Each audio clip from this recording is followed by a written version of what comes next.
পর বাংলাদেশে একটি জাতীয় সংসদ নির্বাচন অনুষ্ঠিত হতে যাচ্ছে।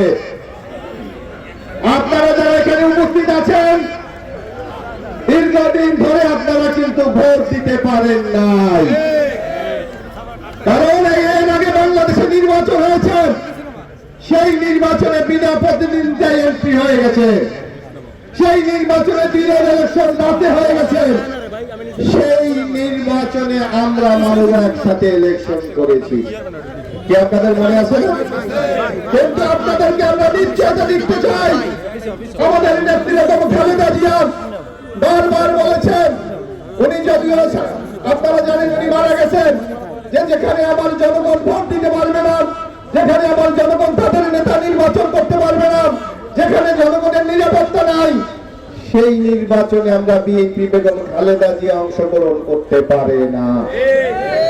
যার জন্য খালেদা জিয়া কিন্তু অংশগ্রহণ করে নাই, যার জন্য আপনারা দেখবেন বেগম খালেদা জিয়াকে একটি মিথ্যা মামলায় 10 বছর জেল দিয়েছিলেন, উনি 6.5 বছর কারাগারে ছিলেন, কিন্তু কোন অন্যায়ের কাছে, মিথ্যার কাছে বেগম খালেদা জিয়া মাথা নত করে নাই।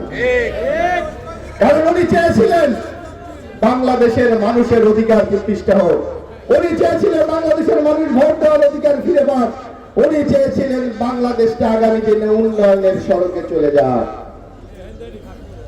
আগামী দিনে আপনারা কিন্তু অবাধ, সুস্থ, নিরপেক্ষ নির্বাচন হবে, সেই নির্বাচনে আপনারা সবাই ভোট দিতে পারবেন।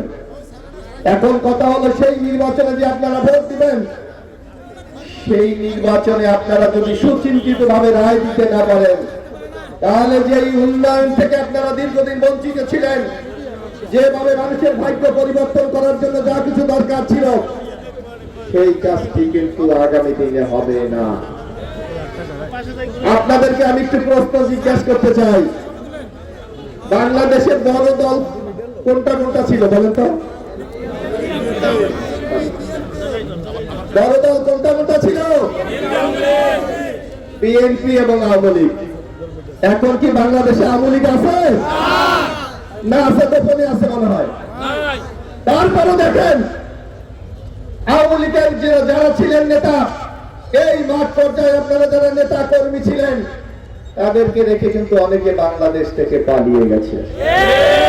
আপনাদের কথা চিন্তা করে নাই যে আপনারা কিভাবে আছেন, ভালো আছেন না খারাপ আছে, আপনাদের উপর অত্যাচার হচ্ছে না নির্যাতন হচ্ছে না, আপনাদের সম্পদ ব্যবসা প্রতিষ্ঠান দখল হয়ে যাচ্ছে, এই কথা কিন্তু আওয়ামী লীগের নেতৃবৃন্দ চিন্তা করে নাই।